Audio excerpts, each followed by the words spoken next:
Have you ever wondered what the secret is that actually makes a screenplay, well, good? I've been searching for the same answer myself, and over the last 7 years, I've analyzed dozens of the best screenplays, I've read more books than I can count, and I have watched hundreds of movies. And I was shocked to find out that all this information could be condensed into one simple YouTube video. So by the end of this, you'll know exactly why your screenplay isn't working, how you can fix it, and finally feel confident in your ability to write the stories you've always wanted to. I want to start with the baseline of screenwriting that I think a lot of people ignore at first, including myself. Like I did not put enough thought into this aspect of my scripts when I first started at all. And it's the idea that character trumps everything. Characters are at the heart of every story. You can't have a story without a character. Like, even if you're just telling a story to your friends, it's about something that happens to a person. If you don't get your characters right, nothing else is going to fall into place. I don't care if it's dialogue or plot or theme or just a cool concept even. None of these things will resonate if your characters are off even a bit. Like, you want to understand your characters as well as you possibly can, and we're going to talk about how you can do that. Because everything that happens in your story, it stems from their psychology, it stems from their motivations, and it stems just from the actions that they take. But you can only know what these things are if you know who your characters are. Like, you can start off with like a general archetype, like a jock or the rich douche. You need to get to a point though where you go deeper into this. Like, why are they like this? And what are they like when they're alone? How do they act differently around other people? Because you can't just base everything off characters you've seen in other movies. Like, you can start there, but what really makes what makes everything stand out is just knowing why your characters are doing everything they're doing. Because if you don't even know, then your audience isn't going to know, and no one's going to care enough to actually pay attention. A strong character can carry even a weak plot. And there's certain levels to this because obviously you still need to have all the elements of plot there. I just mean that even if you don't have the most like groundbreaking, crazy plot, if you know your characters well enough and they are just compelling and rich enough that they feel like real people, then you're going to be able to engage anyone who reads your story. Think of any like basic, and I don't mean basic in a like a bad way, like basic, like simple, like just regular dramas, like Good Will Hunting, for instance. Like, nothing crazy happens in that movie. Like, they're not going to outer space. They're not doing anything that's like out of the ordinary, but the characters, their dynamics are so intriguing, so immersive that you almost forget that you're watching a movie and you just want to find out, like, where are these characters going? Like, what's wrong? What do they want? That is what keeps people engaged, and that's the foundation of everything we're going to be talking about today. Ultimately, organic characters are what drive your story. If you don't know your characters well enough, you don't know anything. You can't have dialogue, plot, structure, themes, scenes, concepts. You can't have any of that. If you don't know what your character wants, how are you supposed to get them what they want? Like, that's the whole point. The entire idea of a plot, it all stems around what your character wants. Like, the big question that the reader's going to be asking, or the audience is going to be asking the entire time they're viewing your movie, it's just going to be, is this character going to get the thing that he wants or not? Your characters have to act. They can't just react to situations. They can't just sit idly by and like scrolling TikTok because they're like mad that their girlfriend broke up with them. Like, they need to take action on that. Your characters need to do something about that. Like, even the movie Office Space, if you've ever seen that, Ron Livingston's character, it's so amazing what they do because his whole goal in the movie is to do nothing, but he's still working towards that as a goal. Like, he has a desire to do nothing, but the whole plot is centered around his journey towards giving himself the ability to do absolutely nothing. That's what makes it so amazing, because he's active, he's doing things, he's not just sitting there and letting life happen to them. And that's really the key thing that makes characters different from people. It's that no matter what, they're always taking action. They always have a motivation that's driving them to get out of the situation they're in and get to this new situation. And your job is to sort of just slowly bridge the gap between those two places. You have to avoid forcing characters in just random situations just for the sake of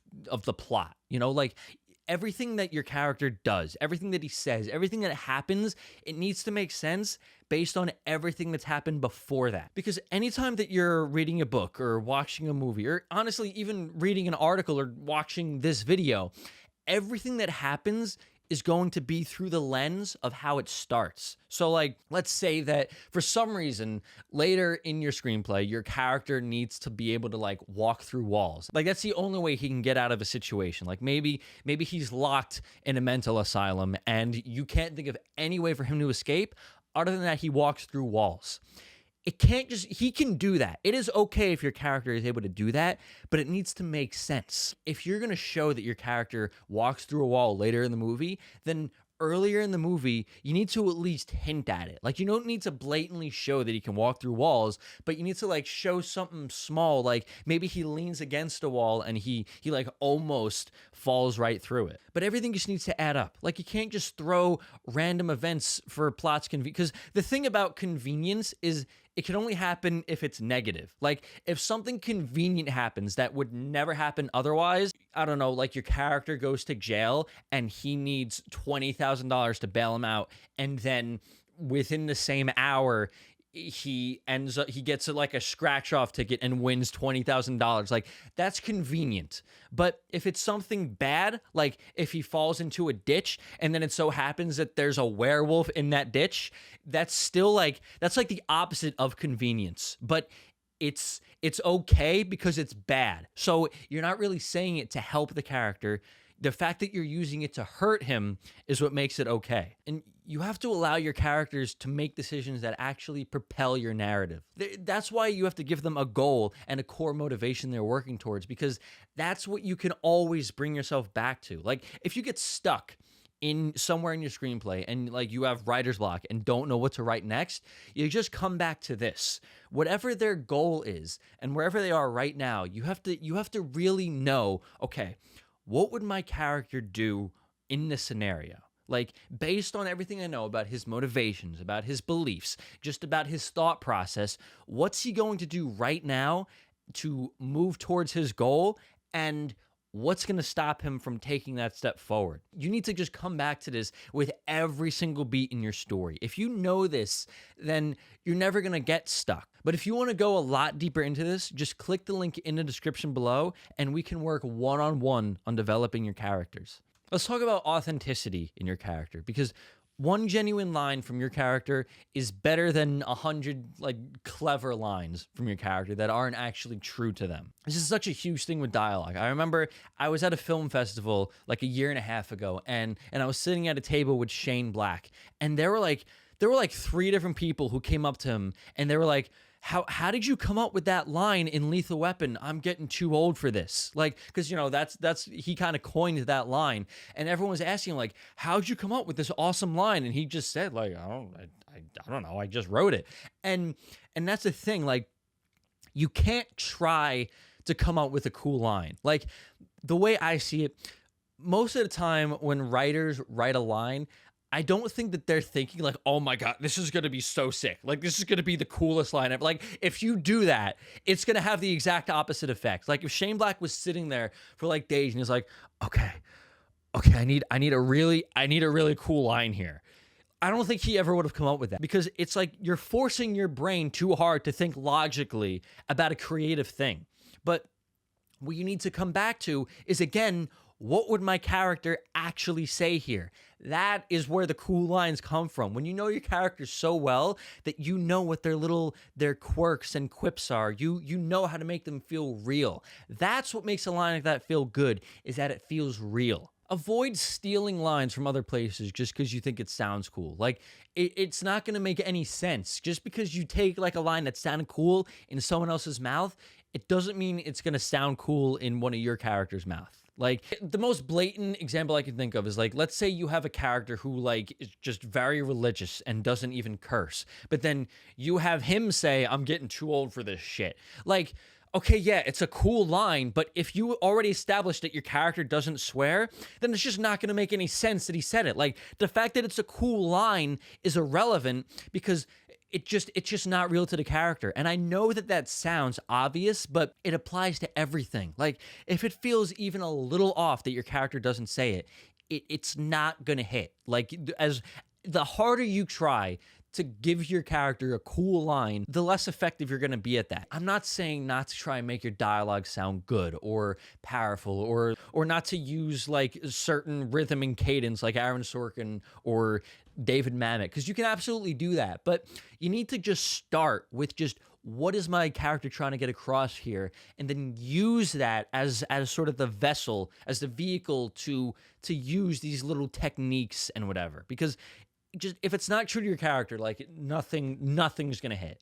Now let's talk about actually how to get to know your characters to this level. You don't know your characters until you've actually spent some time with them. And I don't necessarily mean that you need to like spend a year and a half just scribbling backstory and biographies and write out a whole book just about the inner thoughts and life of your character. I honestly advise against doing that. But I just mean, this is where revisions come in. This is the whole idea of how writing is rewriting. Is that, you write out that first draft. It's okay if you don't know your characters that well. Like, you should still have a basic understanding of their motive and what they want and what they need. But odds are, your first draft, you're not going to know your characters inside and out.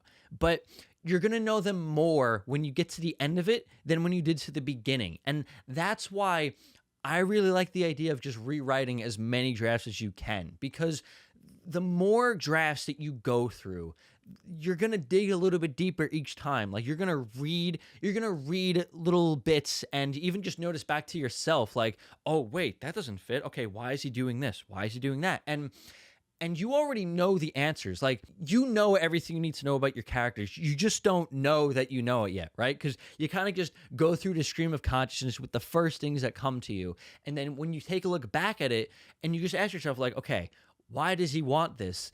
The answers come to you pretty quickly. Like, because at first you don't even realize the gaps are there. Like, you don't realize that you didn't realize why your character was doing what he was doing until you realize that you needed to understand that. And these things just kind of come together the more times that you go through a revision. That's why you got to stay open to surprises. Like, the whole thing about writing a first draft without any planning, the reason that I am a pantser, as you will, which I know is often viewed as a negative thing, and I won't lie, it can make the revision process take a lot longer. But I can't help but listen to the fact that, like, at least half of the screenwriters and fiction writers that I admire write this way. Like Stephen King, he just goes straight in. He just has a situation and just dives right into that first draft. He even talked about a time where he wrote an entire story, right? Like, he got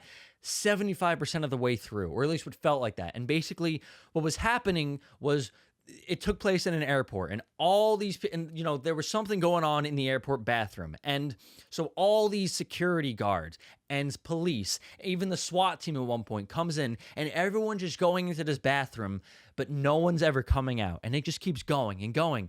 And then eventually Stephen King got to the point where he was just like, I don't know why they're not coming out. Like, he just got lost. He got stuck. He couldn't dig his way out, and he gave up on it. So yes, it can be a futile effort, but I don't think that you need to look at it that way, because the whole idea is that, like, you're figuring out the story. Like, that's the whole point of writing this way, is that you don't know anything about what happens in the story yet. So writing a first draft without thinking about anything, it's just like you're learning what the story actually is. That's where the best things come from. Like Quentin Tarantino too, he writes like this, and he, if you've seen Reservoir Dogs, he said that the scene where Mr. Blonde pulls the knife out of his boot, like to start torturing the guy and like cutting off his ear, he didn't even know he had that knife until he got to that scene. And I just think that I think that's a great way to write. Like, I think that process of discovery, that's where the excitement of writing really comes in, is that like you're figuring out what's going to happen just like you're a viewer yourself. If you really want to know how you can deepen your own characters, here are some questions that you can start to ask yourself and come back to. It's, what does each character care about the most? And this, like, each character, like your protagonist, your antagonist, his best friends, like any side characters, even the waiter who's only there for 30 seconds. Like, if you can know every character and what they want, like, you'll know everything they're going to do and why they're doing it. What's at stake for them and how do they express it, right? Like, what's standing in their way? What do they stand to lose if they don't get what they want? What are their internal and external conflicts? Now, this is a big one because it often goes overlooked. Like, it's very easy to have the external conflict is really just the plot. Like, if your character wants to be a drummer, then his external conflict is just him trying to be a drummer, right? But what's his internal conflict? Like, is he striving for validation? Does he want success? Does he want to get rich and famous? Like, what does he want on an internal level? Why is he striving towards this external thing? What does he think it's going to do for him that he really just needs to, like, that's the real thing he's facing. Like, even though his goal might be drumming, he really needs to just get over this validation that he's lacking. And if you want some more direct help from me on just diving deeper into your characters like this, click the link in the description below and you can work with me one-on-one. Now let's talk about letting your characters speak, because when I say something like avoid silencing your character's true voices, I'm also saying avoid silencing your own true voice. Because, and this is something with any kind of creativity, whether it's painting, whether it's writing a book, whether it's even making music, there's two sides of the brain, right? The left brain and the right brain. And the right brain's the creative side. The left brain is the logical side. And you want these two sides to be in cohesion with each other. You don't want them to clash, because that's usually what happens, right? Like, your right brain comes up with this thought of something that could happen in your screenplay, right? But then your logical left brain comes up and is like, no, that can't happen. That's not good. That doesn't make any sense. And you just never get anywhere. Like, you just stay stuck at this cycle. Like, you have this thought, and then your left brain comes in and says, no, that's not good enough. If you're truly right-brained and creative in this, especially, again, this is especially in the first draft. Like, obviously, yes, you have to come back and, like, pick out the little things that don't make sense or don't add up and, yes, aren't good. But when you start writing, like, you need to let the truth spill out of you. Like, if you have an urge to say something or write something, write it. Because I can't tell you how many times I've done this, and something that I never would have even dreamed of happened because of it. Like if I didn't let this first situation that I thought was bad happen, then it never would have brought me to that next thing that I was like, oh, okay, now I understand where this is going. And you need to let your characters do the same thing, because writing the first draft is just about letting them communicate freely. Like, that's why, again, like, I love the way Tarantino describes how he lets his characters' dialogue come out. Like, he doesn't see it as him. He doesn't see it as him writing the dialogue. He just sees it as, like, I think the way he described it is that, like, he's sitting at a table with all of his characters and he's just, like, letting them yap. Like, and I think that really is sort of symbolic of just the overall writing process. Like, that's what everything should be, especially in this first draft. It's like, if you have an urge to write something, don't shoot it down. Don't say it's not good. The first draft is not for that. It's not the time for judgment or criticism or analysis. It's just a time to just think, to just, like, pretty much write your screenplay like you're just writing your thoughts on what happens. Because, like, again, the best way to view it is like you're just watching this movie for the first time in your head, and your only job is just translate it from an idea in your head to words on the page and just capture that. Revisions. That's where you come in and refine everything that you've written. This is where you refine your characters' voices, their actions. And when I say voices, I do mean all of this. Like, especially because it is writing, I think that the things that your characters do is part of their voice. Like, voice just means who they are. Like, that's what your voice is. That's what makes your screenplay stand out. Because those little moments that you're afraid to get onto the page, those are the moments that are going to stand out. One of the many screenwriting courses I took, there was something that I was a little insecure about writing. Like I didn't think it was good. I thought it was bad. And then I submitted it for feedback from my instructor, and it was the one line in like the 3 pages that I sent that he picked out. And I was like, "Oh my God, I love this." And that just goes to show, like, this is even just like just talking to people. Like, if there's something you're like afraid to say, like a joke you want to make or a little quirk that you hide, you're hiding who you really are. Like, I think writing is just so much about that. Understanding your characters is really about understanding yourself. Plot comes from the character. Now, this is like the big thing that I've really been pumping up this whole time, because plot is a reflection of character. Like, and what I really want to nail down here is like, there's so much stress on like the plot and like having a good midpoint, having a good climax, having a good inciting incident. But it's like all of these things just stem from who your character is. Like I said earlier, the best plots are born from the character's goals, conflicts, and transformations. Like I talk about this all the time, but if you look at any plot system, whether it's Save the Cat or Story Circle or The Hero's Journey, every beat on these devices, it all stems back to what is happening to the character during each of these situations. How are they transforming? What's happening to them that's making them make this shift into being this new person? These are the key questions to drive your plot forward at every moment. It's, what does your character want? Why can't they have it? And what do they actually need? These 3 things, I believe, will take you through your entire screenplay, your entire first draft. I think that if you know these 3 things, you can get through a first draft without any pain, because you can always come back to one of these 3 things, right? So let's go back to the example before. What does your character want? He wants to be a drummer. Okay. Why can't they have it? Because he's too afraid to drum in front of other people. So he's too insecure to go on stage. He won't perform anywhere other than his room. He won't even perform for his girlfriend because he's afraid of what she's going to think. So now, what do they need?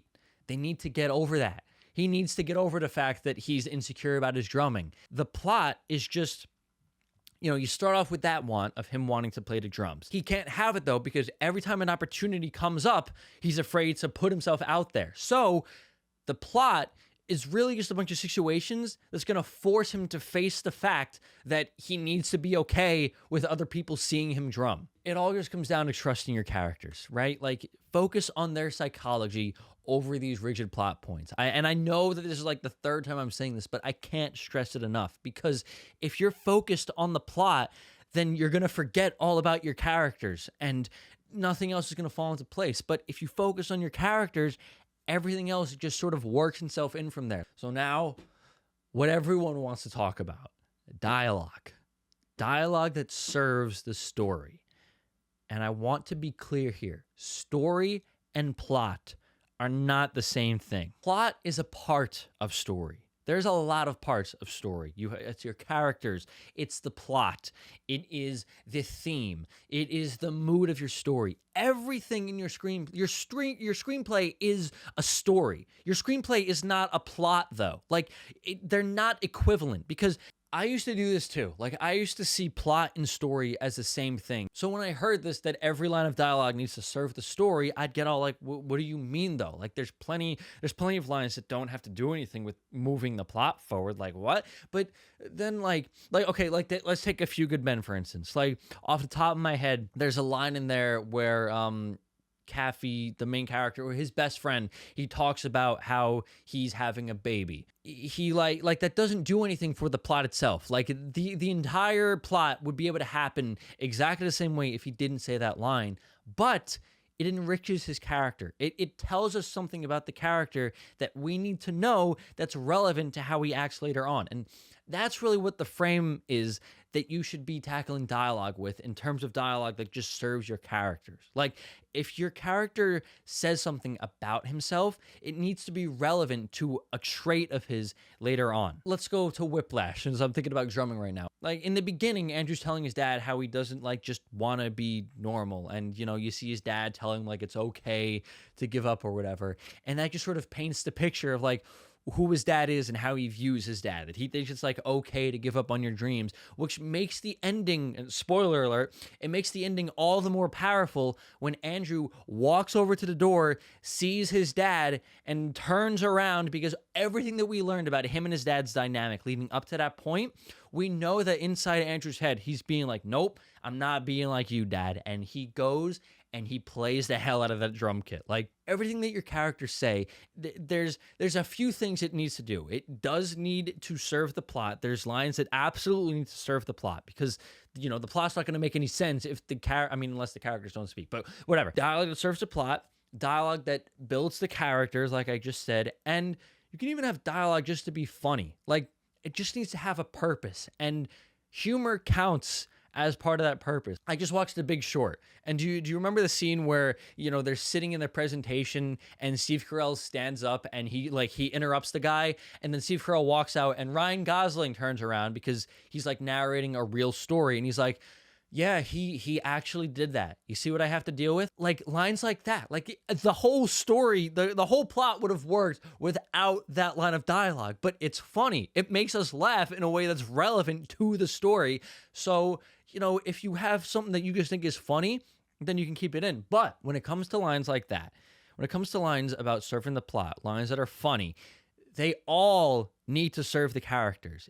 You can't put something to put the plot in motion if it doesn't actually reflect who the characters are. Like, your characters can, that's really what the key is it's not even about what your characters do say.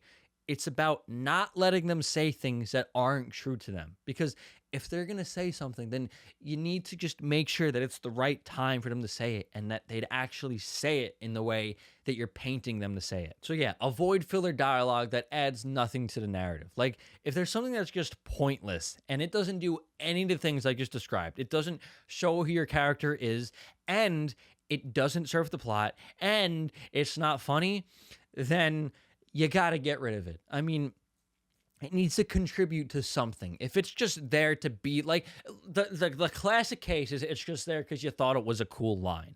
Like, okay, but is it true to any of these characters? Does it help the plot at all?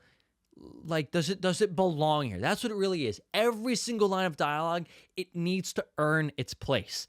It can't just be there because you want to fill up some space or you're hoping to conveniently move the plot forward. Like, if you really want to know what it takes for a line to earn its place, just come back and ask yourself, would my character really say this here? Okay, now this is a big thing. This is what I think is the heart of anything, even beyond dialogue, but making your dialogue emotional, because emotion is what keeps people engaged in your story. And this is a very new revelation to me. Like, if I was making this a week ago, I don't think I would have thought of this. But the whole thing with a movie, with characters, is that it's not about whether you like them. It's not about whether you think they're cool or whether they're engaging characters. Can you convince the audience that these are real people with real feelings? If you can convince the audience that your character is feeling something, that's where you get them. If you can really make these feelings as genuine as humanly possible, that is what it takes to write a good screenplay, to write good dialogue. You don't think about the cool line. You don't even think about how am I going to move the plot forward. I mean, you do, but it really just comes down to what is my character feeling at this moment? You know, something's happening to him. He's facing some sort of conflict or obstacle.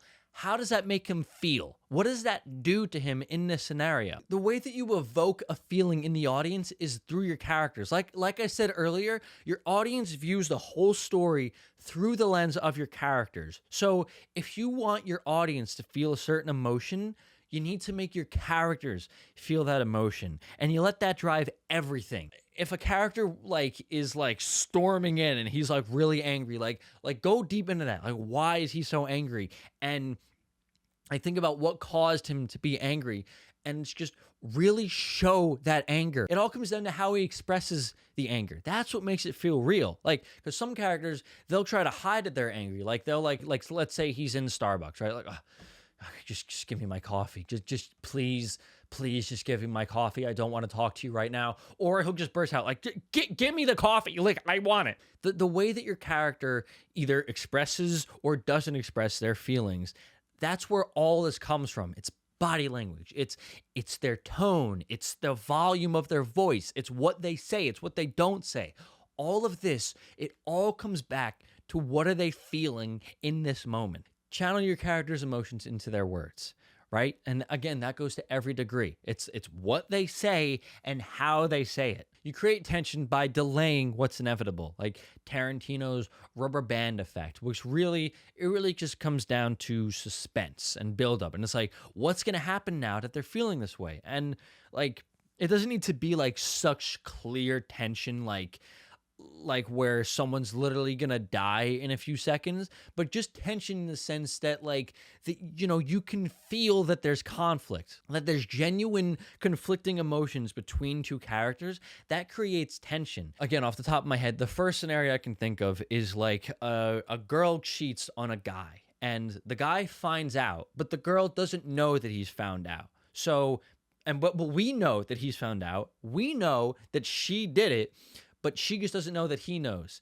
So they're sitting in the kitchen, not saying a word about this. Like they could be talking about something completely irrelevant. Like they're talking about, I don't know, what their favorite flavor pizza is. And underneath all of this, you feel that tension of the fact that the boyfriend knows that she cheated on him and she's feeling this guilt about cheating on him. And it's like that's how you make tension palpable. It's like you're just waiting to see how these characters lash out at each other. You're waiting to see who's going to say something about it first. So here's some tips for authentic dialogue, starting with that each character's voice should be distinct. And I don't necessarily mean even in like the language that they use. I just mean like, where is their dialogue coming from? Like each of your characters has to want something different, and that's where their dialogue needs to direct them towards. Like they need to be speaking from their motivations, from the things that they want. Based on what their dialogue is saying and what it says about them, you should be able to identify who is speaking without even like seeing their name on the page. Like, if you have one character who thinks that money is evil, then everything that he's going to say is revolving around that. And the other person, he just pedestalizes money, right? And it's like, it's all he wants and all he loves money, right? So anytime someone says something about how awful money is, it's going to be the first guy, and same with the other guy. So you just need to make sure that you're making your character's motivations clear in pretty much every line that they say. Yeah, avoid preaching or forcing messages into dialogue. You really don't want to be in a place where you're telling the audience how they should feel. Like any moment that you have, any opportunity where you can show them something without using dialogue, do it. Especially if it comes down to a lesson. If the lesson that your character needs to learn is that he needs to put others before himself, don't have him like give a big speech like Kyle in South Park, which I know they do ironically. I'm not ripping on South Park, but don't have him give some big speech like, okay, everyone, I've now learned that I need to put others before myself. Like, just show him doing that. Like, maybe the entire movie he was being very selfish. Finally, in the last scene, he does something to go out of his way to help somebody else. All right, now I want to talk about conflict and stakes, because conflict is what drives your story. What's at stake. Your character wants something, but he can't have it. Right there is conflict. Conflict is just anything that stands in your way of your character getting what he wants. Like even something as simple as he wants to leave the room, but like someone's standing there blocking him, not letting him go. And stakes is just, what does he stand to lose if he doesn't get it? Like you really need to establish why he wants to get that thing that he wants, and it needs to be important to him. It doesn't need to be some like world revolutionary ultimate stakes, like the entire planet is going to burst into flames if he doesn't get what he wants, but it needs to feel that way to him. And you need to really convince the audience that it's this important. And you can't just like have him get up and say, oh, this is very important to me. Like you need to really show that. Like get creative and show that if he doesn't get what he wants, then he's going to be devastated. Create obstacles that challenge your protagonist's flaws. Now, this right here, this one statement, I really want you to nail this into your head, because this is what drives any story, is obstacles that challenge your protagonist's flaw. All right, your character has a flaw that's stopping him from getting what he wants. And usually those obstacles are manifested because of this flaw. So the entire time he's working towards his goal, this one flaw of his, whether it's like, again, a misguided belief or just something that he doesn't have, it's going to cause him to keep facing this over and over and over again. And again, you just want to keep putting him at odds with that until he finally faces it head on. Like the entire movie is really just him trying to get what he wants while he's ignoring this flaw until he's finally put in a situation where he needs to do something about it. He needs to either overcome it or succumb to it and just not get what he wants. Unless it's like Nightcrawler, where he gets what he wants and just gets even worse as he already is. But that's a little more, that's like black belt screenwriting. Show why their goals matter and what they risk losing. Is like, there's some goals you really don't need to like show why it matters. Like if it's something like life or death, like, like they're gonna die. But if it's something that's a little bit more like out there or obscure, something that might not be universally important, then you need to really like dig under that, like show that it's important, right? Like Good Will Hunting, right? Like Will doesn't want to be talking to this professor. There's nothing internally driving him to talk to Robin Williams the whole time. But the fact that he's going to go to jail if he doesn't do it, that's what makes it believable. Like, it needs to be like, if he doesn't do this, then this horrible thing is going to happen, and he doesn't want that. Like, why doesn't he want to go to jail? Or why would anyone? So how do you layer this conflict? Well, it comes down to external versus internal conflict, because both of these need to be very prevalent in all of your characters. And it's like, what is their external goal? What do they want on a conscious level? But what inside of them is happening that's stopping them from getting there? So again, if we continue with Good Will Hunting, he just wants to honestly, similar to Office Space,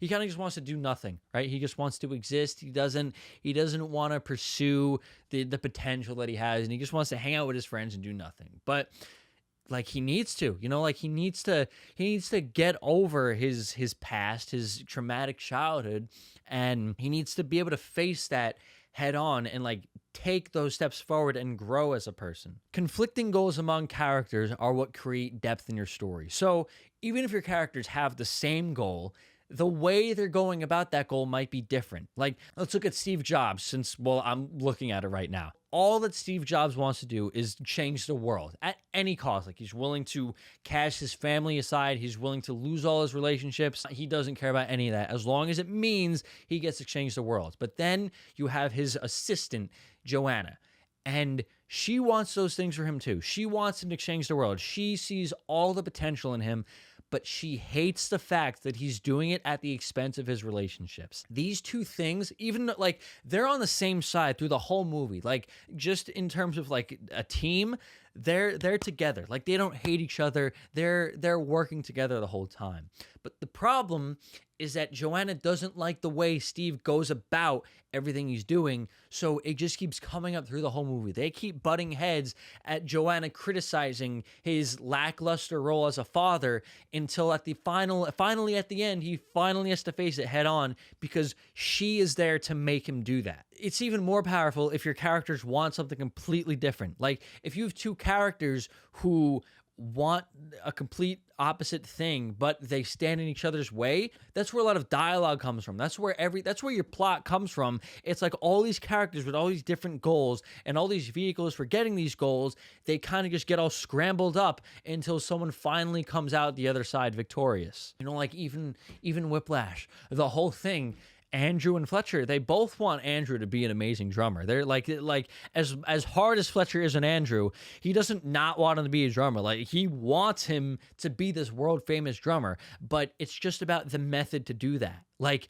Andrew's trying so hard to impress Fletcher and be this amazing drummer, but nothing Andrew ever does is good enough for Fletcher. So it's like the fact that he's standing in his way, him trying to get his approval, him not being good enough for Fletcher is what makes him ultimately achieve this goal. The resolution comes when characters finally face their flaws. So again, this is really where the unfolding of a plot is. It's like the whole time they're just so hesitant to face these flaws head on. They want to ignore it. They don't even want to admit that it's there. One movie that does this very well is Flight, because Denzel Washington's character, the entire time he's a raging alcoholic, but the entire time he won't face it. He won't admit it to anyone, and it just keeps causing more and more problems in his life. Like his family won't talk to him, his girlfriend walks out at him, and at the end, he manages to stop drinking for a while, but then ultimately he can't help himself and he just goes off the rails and just gets absolutely hammered. And the next day, he has to go into court. So after everything, he goes into court and they show him a picture. They show him a picture of his girlfriend who died on the plane that crashed while he was drunk. And it finally causes him to look back because they ask him, was she the one who was drunk on that plane? He can't bring himself, she died. He can't morally bring himself to say, yes, she was the one drinking on that flight because he knows it was him. Deep in his heart, he can't face saying that this woman who had no, she wasn't doing anything wrong, he can't say that it was her alcohol because she died. Like, he would feel horrible, and it finally causes him to look inside and see, I'm an alcoholic. And he admits that, and knowing that he's going to go to jail for it, he finally faces the fact that he's an alcoholic. Now let's talk about 51st drafts. What is that? So it's how you can unlock your best screenplay yet. You can write a screenplay that doesn't suck. You can overcome all of these challenges we've been talking about that every screenwriter faces, and you will gain the skills to write better dialogue, create captivating characters, and just craft a story that you're actually proud of. Now, this is for any aspiring screenwriters who are ready to take their writing to the next level. If you're struggling with dialogue, if you're struggling with characters, or if you're struggling with structuring your plot, this is for you. It's just anyone who wants to confidently share their script with the world and get it finished and get it to a level that's actually good. The way this works is it's one-on-one coaching with me directly. Like, I will take a direct look with you at your screenwriting and everything that you're doing and help you finally create that draft that just won't seem to come out onto the page the way you want it to. But what makes my coaching different? Well, first off, obviously, I'm going to give you personalized support. I will guide you step by step on the process of not just getting your screenplay down in the first place, but actually refining it so that it reflects your unique vision. There's a very specific screenplay that you probably want to write. I'm going to help you write it. We're going to go into the heart of what your story is and why you're telling it, and just ultimately use these things to figure out everything we've been talking about today, like your characters, their goals, their flaws, everything about them. We're going to figure that out together. And when you work with me, I will give you practical, actionable advice every step of the way. We're going to, even if you just have an idea, like a sentence that describes a concept you want to write, I'll help you take it from that to a finished, polished script that you're actually ready to share with the world. Like, it is such a good feeling to just have an idea in your head and put it out onto the page and see it as a full story. I'm going to help you do that. So let's make your screenplay amazing, right? If you want to work with me, my coaching will transform your script. Like, even if it's not a script yet, even if you just can't get it on the page, or you're struggling with like page 26 in your screenplay because you don't know what happens next, I'm going to help you figure all that out. And I'm going to help you finish this screenplay and get your draft to the best quality it can possibly be. So if you're ready to write a screenplay that you're proud of, let's start right now. I will help you go from struggling to confident. We'll overcome perfection so that you can learn to write your screenplay without overthinking every single word. And I'm going to help you break free from writer's block. We're going to build a process that keeps you writing even if you don't feel inspired. Like those things I talked about before, where how bringing everything back to your character's goals and why they can't achieve it, we're going to go through that and really get down to the nitty-gritty details of who your character is and why they can't have what they want. And I'm just going to help you trust your creative instincts so that you stop second-guessing everything and you can just write the best screenplay that you are capable of.